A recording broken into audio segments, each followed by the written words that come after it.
జిల్లాలో వైసీపీ పరిస్థితి ఏమంత బాగాలేదు. ప్రస్తుత అధ్యక్షుడు పిన్నెల్లి రామకృష్ణారెడ్డిని వరుస వివాదాలు, అరెస్టులు, కేసులు వెంటాడుతున్న సమయంలో ఆయన యాక్టివ్గా లేరు. కీలకమైన జిల్లాలో పార్టీ ఉందా లేదా అన్న పరిస్థితి ఇప్పుడు నెలకొంది. లీడర్ లేకపోవడంతో క్యాడర్ కూడా కాడి కింద పడేసింది. దీంతో పార్టీ ఉనికి కోల్పోయే ప్రమాదం ఉందని గ్రహించిన వైసీపీ హైకమాండ్ కొత్త అధ్యక్షుడి కోసం అన్వేషణ ప్రారంభించింది. ఫ్యాన్ పార్టీ ప్రతిపక్షంలో ఉండడంతో అధ్యక్ష బాధ్యతలు ఎవ్వరు చేపట్టినా కత్తి మీద సామే అవుతుంది. పల్నాడు జిల్లా వైసీపీ అధ్యక్ష పదవి రేసులో ఉన్న నేతలు ఎవరు? పార్టీ పెద్దల ఆలోచనలేంటి?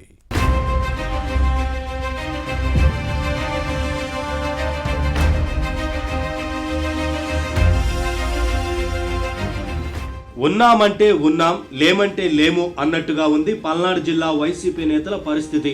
ప్రస్తుతం అధ్యక్షుడు మాజీ ఎమ్మెల్యే పిన్నెల్లి రామకృష్ణారెడ్డి కాడి కింద పడేశారు. కేసులు, అరెస్టు, జైలు, బెయిలు ఇలా వరుస వివాదాల్లో చిక్కుకొని పరువు పోగొట్టుకున్నారు. బయటకు వస్తే నలుగురు 4 రకాలుగా అనుకునే పరిస్థితి. దీంతో ఎక్కువగా ఇంటికే పరిమితం అవుతున్నారు.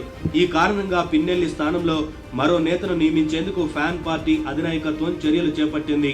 మాచర్ల నుంచి వరుసగా 4 సార్లు ఎమ్మెల్యేగా పనిచేసిన రామకృష్ణారెడ్డి గత ఎన్నికల్లో పాల్వాయి గేటు పోలింగ్ కేంద్రంలో ఈవీఎంను ధ్వంసం చేశారు. ఈ కేసులో అరెస్ట్ అయి జైల్లో ఉండి బెయిలుపై బయటకు వచ్చిన తర్వాత యాక్టివ్గా లేరు. చాలా కాలంగా నియోజకవర్గానికి దూరంగానే ఉంటున్నారు పిన్నెల్లి. అడపాదడపా మినహా మాచర్లకు రావడం లేదంటున్నారు కార్యకర్తలు. దీంతో పిన్నెల్లి స్థానంలో మరో నేతకు పల్నాడు జిల్లా వైసీపీ అధ్యక్ష బాధ్యతలను అప్పగించాలని ఫ్యాన్ పార్టీ భావిస్తోంది. మాచర్ల నియోజకవర్గంలో జరిగిన మరో హత్య కేసులో పిన్నెల్లి నిందితుడిగా ఉన్నారు. దీంతో ఈ మాజీ ఎమ్మెల్యేని అరెస్టు చేసేందుకు పోలీసులు రంగం సిద్ధం చేస్తున్న సమయంలో వైసీపీ అధిష్టానం ప్రత్యామ్నాయంపై దృష్టి పెట్టింది.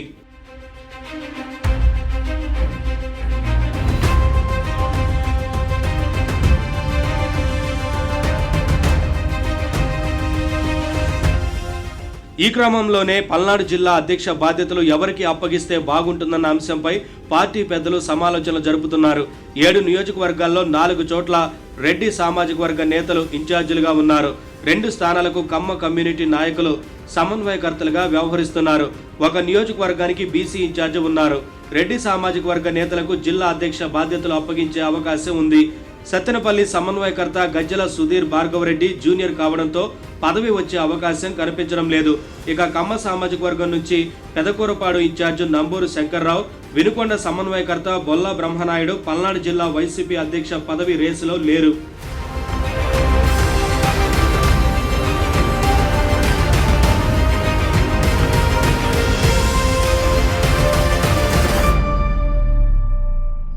ఇక మాజీ మంత్రి చిలకలూరిపేట ఇన్ఛార్జి విడుదల రజని వైసీపీ రాజకీయ వ్యవహారాల కమిటీలో సభ్యురాలుగా ఉన్నారు.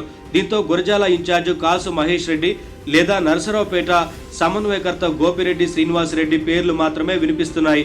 వీరిద్దరిలో ఎవరో ఒకరికి అధ్యక్ష బాధ్యతలు అప్పగిస్తారన్న చర్చ సాగుతోంది. కాసు మహేష్ రెడ్డి కుటుంబానికి పల్నాడులో మంచి పేరుంది. రాజకీయంగా పలుకుబడి ఉంది. అన్ని నియోజకవర్గాల్లో కాసు అనుచరగణం పనిచేస్తోంది. గత ఎన్నికల్లో గురజాల నుంచి పోటీ చేసి ఓడిపోయిన మహేష్ రెడ్డి అధ్యక్ష పదవి రేసులో ఉన్నారు.